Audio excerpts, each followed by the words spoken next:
want you to picture a rock. It's just sitting there on the ground until someone comes along and picks it up and throws it. It plops to the ground and it sits there until someone again comes along and picks it up. It sits there on perfect sunny days or in rain, snow, or scorching heat. A rock has no choice to act, but is acted upon. You are not a rock. You have the ability to choose how you will spend your time, and yet social media companies treat you like you're a rock. They want you to spend time in the most beneficial ways to them. My hope for you today is to learn how you can exercise more agency and how you spend your time on social media. So I served a mission from 2012 to 2014, which gave me the unique opportunity to see the contrast in how social media was being used before and after this time.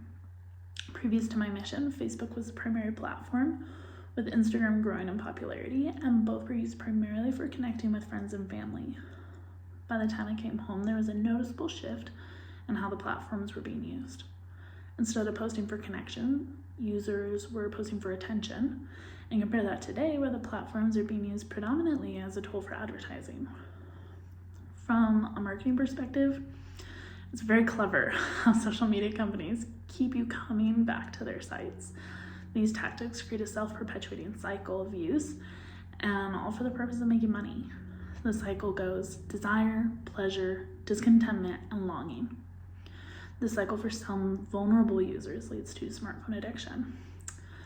According to a study done on the effects of smartphone push notifications, smartphone addiction refers to a behavioral disorder in which a person uses content such as social networking sites, internet browsing, and mobile games for an excessive amount of time without self-control, such that it interferes with daily life.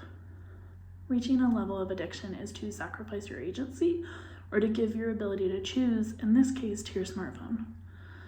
There's also a thing called smartphone dependence, which according to Pew Research Center, as of 2021, 15% of Americans are smartphone dependent, meaning they don't own other broadband devices like desktops or laptop computers.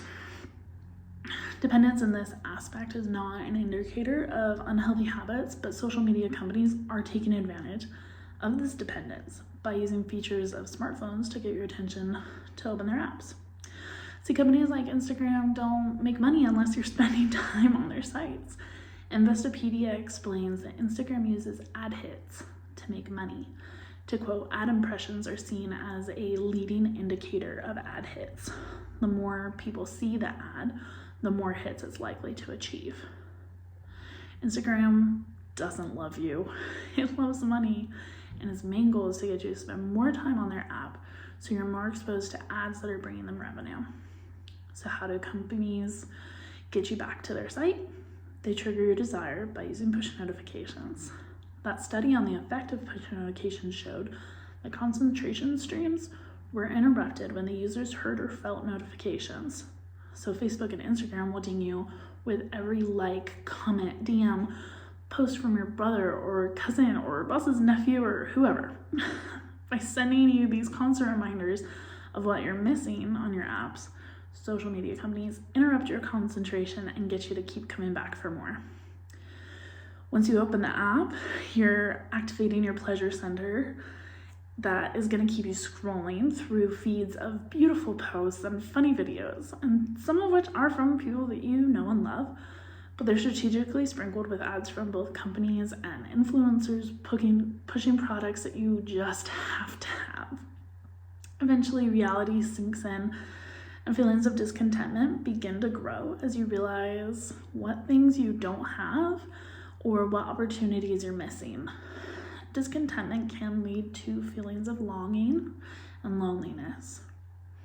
In a 2015 study of 414 university students and their smartphone use, the biggest indication of smartphone addiction is loneliness.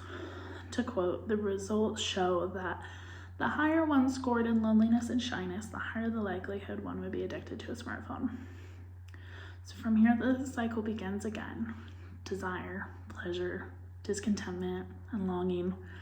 And social media companies are using this to their advantage to drive user engagement and increase sales. My hope for you today is not for you to walk away hating social media companies and to avoid them.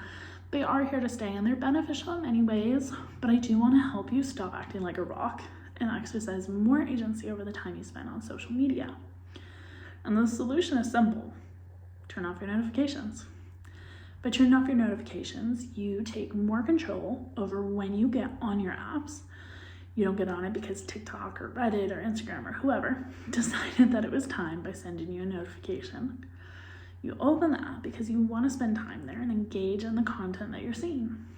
Elder Randall L. Ridd said in a 2014 talk entitled The Choice Generation, with the click of a button, you can access whatever your heart desires. If you're not proactive in educating your desires, the world will do it for you. Every day the world seeks to influence your desires, enticing you to buy something, click on something, play something, read or watch something. Ultimately, the choice is yours. And it has been proven that your use of agency improves your self-esteem and can counteract those feelings of longing and loneliness that leads to more of an addiction. I repeat, you are not a rock. So what does life look like for you when you're choosing to open social media apps? What desires will you choose to pursue? I invite you to find out by turning off your push notifications today. Thank you.